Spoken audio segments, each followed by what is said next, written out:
For the reasons I've stated, these feelings do still exist, and attitudes that were formed in 1934 prevail today.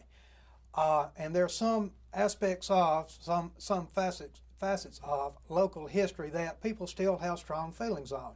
So basically what you're saying is correct. Yeah. Can I try one more time? Okay. And then we may want to, I don't know how long we want to go on this. But I don't. What was George saying? Can you recast it for me? Yeah, he was saying basically that I did not want to say or talk about some facets of the local situation here, or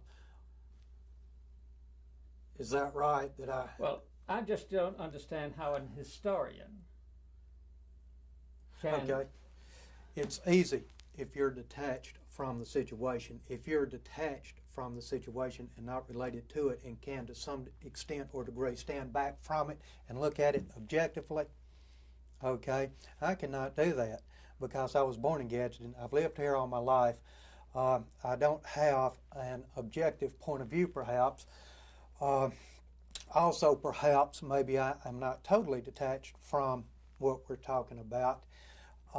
And some things would be easier for an impartial observer or impartial outsider to come in and study and report on than it would for me.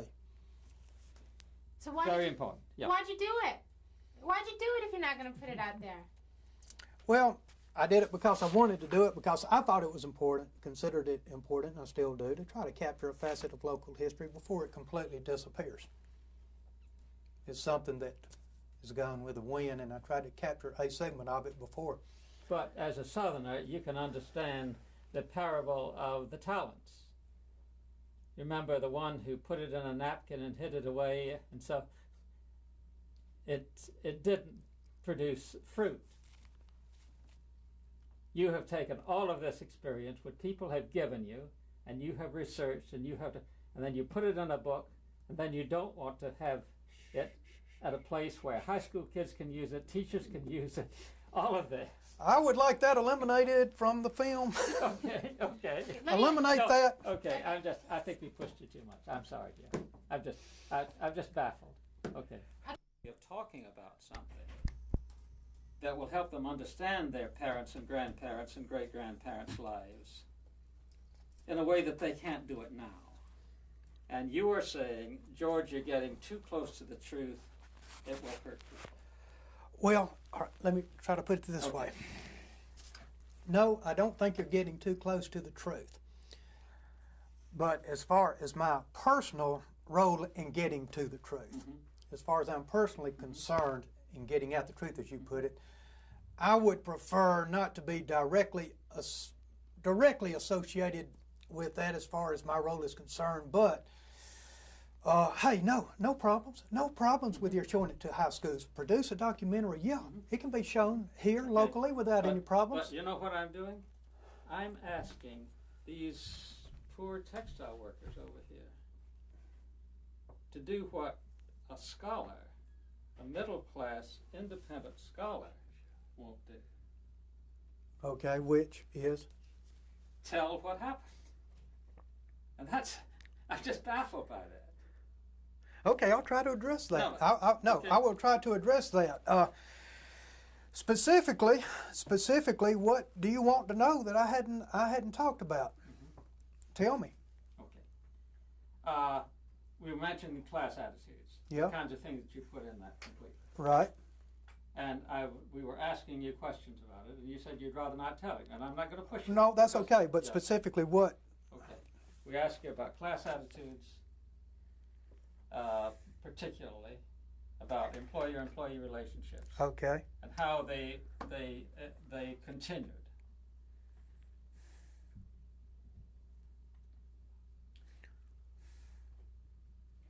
And now it's absolutely fascinating to me that you are sitting where I could easily have sat if I had stayed in my hometown instead of moving out. I understand completely. My guts are responding because I used to write for the Raleigh News and Observer, And then I wrote for a New York magazine. And I wrote for the Myrdal study on the Negro in America. And many's a time when I went into these counties doing research, and I had to say to myself, okay, when this is published, how am I going to feel? And I finally had said, okay, George, are you a journalist or you're not? But I was working not for the Raleigh News and Observer at that time, you see. I knew when I was working with the Raleigh News and Observer, the city editor would determine the limits of what I was doing. When I was writing in Chapel Hill, as a scholar like you, I was setting my own limits. But who would know it? Who would know it at home? Yeah. Well, one thing in response to what you have said is, of course, I am not qualified to say anything about labor management relationships because I didn't work, that was before my time. Okay, I don't know anything about labor management relationships. I think you've talked to people that can tell you a lot more about that than I can. I guess one concern I have is that if this goes on television and local people see this on television, my concern would be that they might think if I said anything about class distinctions, the working class, the class of people who worked at Dwight Mill, the middle class, and these kinds of things, that local people here could get the idea or may get the idea that I think I'm better than other people. I see. Yep. He's talking about these low class. Hey, I don't. Down here, you got the term poor whites. Well, he thinks the cotton mill workers are poor whites, worthless, this kind of thing. Yeah. And they may or could get the idea that I think I'm better than cotton mill people. Yeah. Because this is something else. You hit this yet or not. Hey, for years, cotton mill workers were considered poor whites. And the low class, if that's you want to use that term, I wouldn't want to be quoted on TV, were considered working males. Okay? And if I said anything that local people here might see that would make or cause them to think that I think I'm better than this group, or that group, that's my main concern. But you don't think you're better than that. No. No. You really don't. No. I believe you. It's very earnest and very sincere. But you are middle class. But you don't think you're any better than they are. Are you unusual? What gives you that feeling that you have so much respect for them as people that you would never use any It's just a concern that some people could interpret it that way. I know. But you don't feel that way, and that's very special about you. Well, if it was interpreted that way. We could have another, I'm interrupting you. Yeah, sure, no. We could have another historian sitting here who would not have those concerns at all. And they would sit up there and they would make us all feel very uncomfortable because they would start using words, well, you know those textile workers, right? But you won't do that. And that shows enormous integrity, right? You really respect those people. Is that unusual for Gadsden? No, I wouldn't think so, but to try to be clear and specific, I would not want anything I may say to be interpreted as people thinking that I'm, maybe think I'm better than, as I've said before, the mill workers, whatever, or this group, that group, or this group. There is a sensitive area here in that I do have to live here, but as George has said, and he's right, and he's got a good point I can't argue with, he is asking former mill workers who also live here tough, hard questions and put them on camera responding to these things that they also have to live here. So I realize that, and so you've got that factor that I'm aware of, but see so much of this, hey, I wasn't even born back then. It's before my time anyway. Can you describe your emotional feelings for these people that went on strike? No, because I can't, and I do not identify with them. I don't identify with the strikers in '34. I wasn't born back then. Do you hate them, love them, think they were stupid? Do you think they were? Hey, What do you? I mean, I don't want to put words in your mouth, but if you were to give some sort of a reaction, you spent some time learning. If I had been alive about in 1934, I would have led the strike. I would have led the charge against the mill with a copy of Karl Marx under my arm, leading the proletarian revolution against capitalism. And I hope this ain't on tape. No, that can't go on. No, but I'm serious, really. No, I don't. I want to be quoted on that, but I'm serious. My opinion of the strike back then. Hey, if I'd been a worker back then, you're damn right. I would have been on the strike. Yeah, because working conditions were terrible. 9-year-old girls working 12, 14 hours a day, never seeing the light of day, never seeing sunlight, working the same hours as adults to contribute to the family wage, what they call the family wage. All the members of the family, children quit elementary school, 3rd grade, to go work in the mill for the family wage. Very small children working the mill, 14 hours a day. Didn't see daylight, hard work, breathing lint, cotton dust, working with dangerous equipment. Think I would have tolerated that? Hell no. No way. No way. They had in my opinion, workers had legitimate grievances. In my opinion, they had legitimate objectives to strike for. Very low wages when they were learning a job. Before they learned the job, they may work 6 months without being paid anything while they were on their training program. So if it took 6 months to learn a job, they worked for 6 months without pay. Okay, and then even after they completed their training program and started their job, they were paid just not by the standards of the time, paid nominal wages, just next to nothing. I have in mind, I don't know if it's right, $7.50 a week or something like that, but very little. So they had legitimate complaints. So therefore, as historians, what obligation do we have to tell it like it is? To tell their story. Tell it like it is. What is it about that history that people today need to know? Well, I think anybody that's objective or trying to be objective needs to tell it like it is. Let the chips fall where they may. Tell the bad with the good. Tell the bad with the good. I don't think you can leave anything out that because you may think or I may think would be sensitive to other people. Again, you've got to let the chips fall where they may. Okay. Well, I want to know, based on all of your discomfort that we've been talking about and having to live here, relate that to your experience in going out and talking to people about this strike and what their response was. Well, I can't speak for other people. I don't know why they did not want to talk about the strike. I do not know why they still have strong feelings. So I can't talk for other people or address questions of why they didn't want to discuss it. I would think that they still have strong feelings on the union issue. They still have strong feelings if they were labor. They still have strong feelings against management and vice versa. I never assessed it in terms of fear, thinking or thought that people would be afraid to discuss it. There wouldn't be any threat of fear in terms of retaliation for what they may say today. In 1934, I think that was a very real factor. In fact, union workers were overtly threatened with retaliation, physical retaliation, getting beat up if they continued with the strike. Today, that's not a factor. I think it's just more a matter that people have strong feelings about this that they just as soon not talk about. But no, not fear in terms of any kind of retaliation. The other day, we were talking to a scholar, and he said, how are you going to prevent this film from being an advocacy film?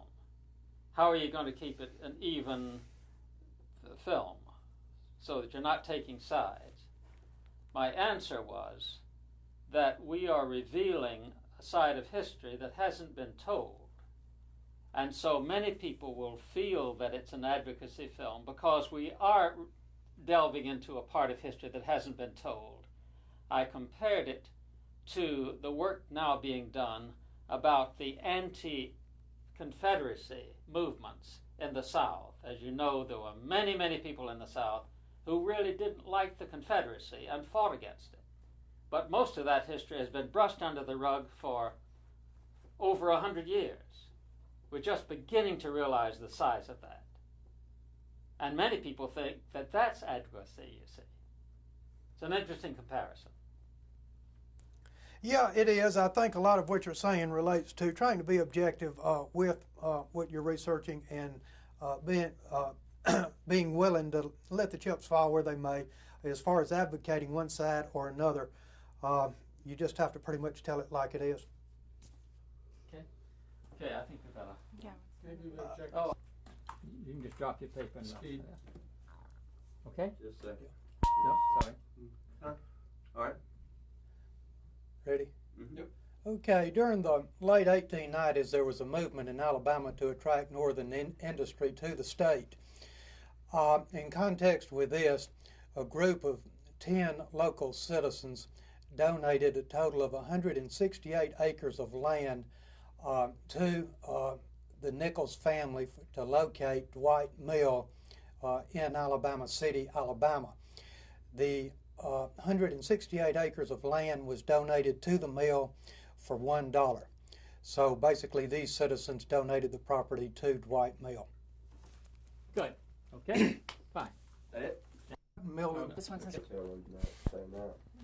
rolling. Okay, this is the Gadsden Times. Yes, we have the July 12th headline on Dwight Mill employees going out on strike. This relates to the initial walkout at Dwight Mill when employees walked out of the mill to go on strike. Okay, we can move on. This is July 15th. I think there was something maybe earlier on July 14th. Yes. Okay, on July 14th, this relates to the company closing the mill down for the duration of the strike. On the 14th, the company closed the plant completely, and the plant remained closed for the duration of the strike. And we have an article on the Look at on the this. plant closing. It says police reported that there had been no disorder during the day, and that the picketing at the plant is being done by hundreds of strikers. And here it says women and children were in the front lines of the picketers. Yes, yes. This has been an issue of the strike, whether or not women and children were used on the picket lines. The union claimed that women and children were not put on the picket lines. The company claimed that they were, and this has been an issue that emerged during the strike. It also says here that strike leaders were endeavoring to keep order and to protect the company property against the slightest invasion or destruction. Yes, another issue emerged from whether or not there was violence or how much violence occurred at the plant during the strike, and this is something that's been hard to determine. Jim, when you're talking with her, just look up to her. Oh, Okay, we have speed again. We ought to start over on that last page, in my opinion. You mean about the children? The whole thing? No, the last page that they did. Yeah. On the I was 14th. talking about the children. Okay, Sorry. Yeah. okay, Sorry, but I'll- we're having a little trouble. Yeah. okay. Okay, this is July 14th, 1934.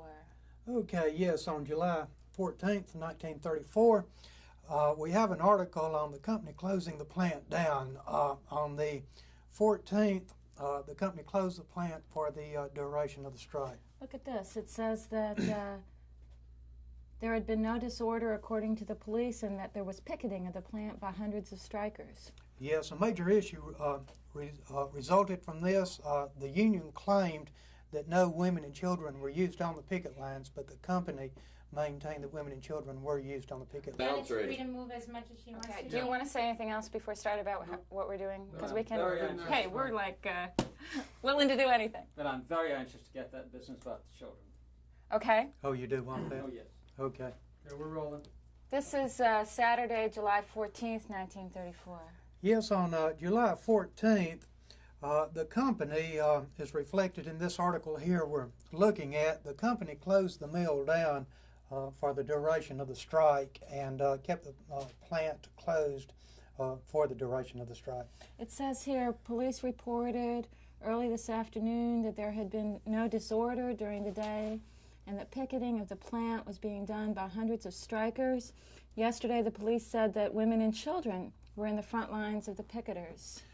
Yes, I've tried to get information on this. There have been a major issue has emerged from this. The company maintained that women and children were used on the picket lines during the strike. The union claimed that no women and children were used on the picket lines. So this has been a major issue that resulted from the strike, and it's been difficult to tell what happened. Mm-hmm. It was learned this morning that strike leaders are endeavoring to keep order and to protect company property against the slightest invasion or destruction. Yes, this is another issue that emerged during the strike was the degree of violence or how much violence occurred during the strike, but again, the different points of view on this. Okay. Let's see if we can move on here. I don't think there was anything on the 15th, but I see that maybe here, Monday, July 16th, 1934. This is about the Alabama State Council of Textile Workers meeting. Yes, on the 16th, after several local mills in North Alabama had already gone on strike, the State Labor Council called a meeting to determine the course of action that they would take concerning the mills that had already walked out. Okay, so this relates to the State Council of Textile Workers with the general strike, and it talks about the meeting of the State Council. Says the Alabama State Council, the Alabama State Textile Council today had full authority to call 22,000 textile workers out of the Alabama mills on strike, but the day for the walkout was a closely guarded secret. Yeah, that's correct. That's great. And now let's see, this is the next day, July 17th, and we have a new mill out on strike. Okay, during July, mills went out at different times. There wasn't a uniform walkout. So what happened was during the course of the strike in July, as different mills went on strike, it was reported in the paper, and this relates to the Sequoia Mill employees who walked out on the 17th. Okay, now I think that we can skip. Yes. Stop it. With workers at Birmingham. Peace move likely. Governor Miller still declines to order out troops. Okay, now.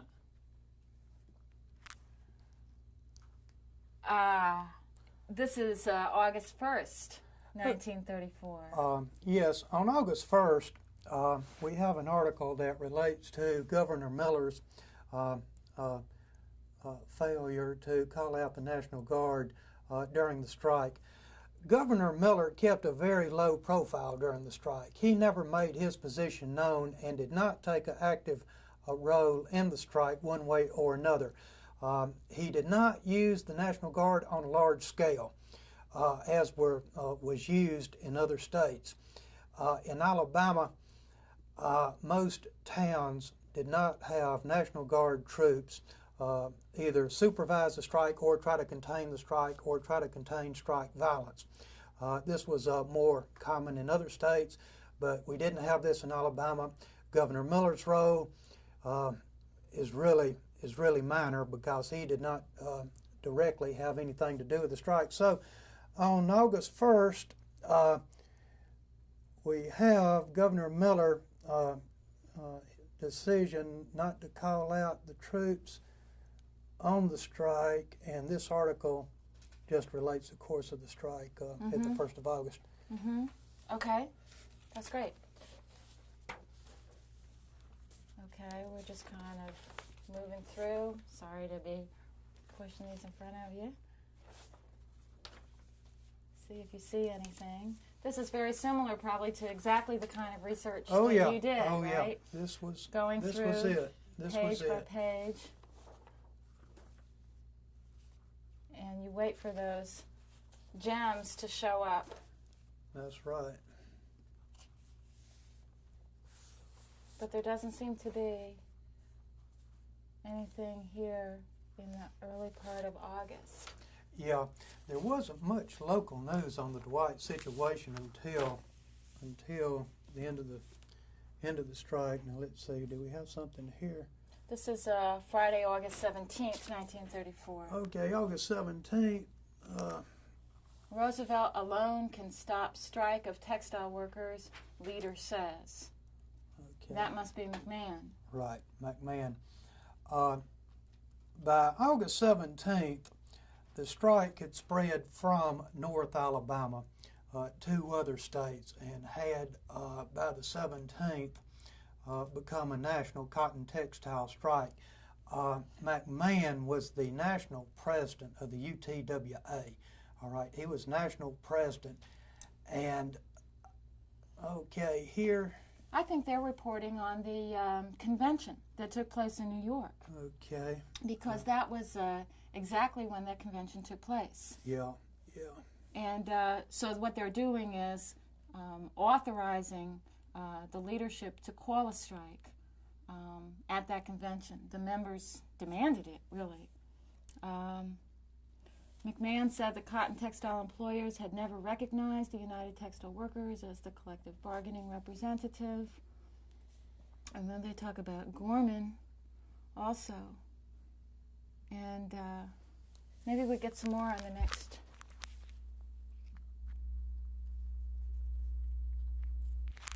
Okay. Okay. Now let's see. Here we go. Could you tuck your necklace in again or tuck your shirt? I'm sorry. Can I get, are you on? Speed. Textile strike plans backed by Federation. That's Saturday, August the 18th. 500,000 persons are employed in the cotton textile mills. Woolen and worsted and synthetic rayon groups voted to go out at the same time as the cotton workers will go on strike, and the union's executive committee has been instructed to call this strike by September 1. Right. Yeah. So that's where we are. So after that convention is over, I wonder if there's going to be much going on.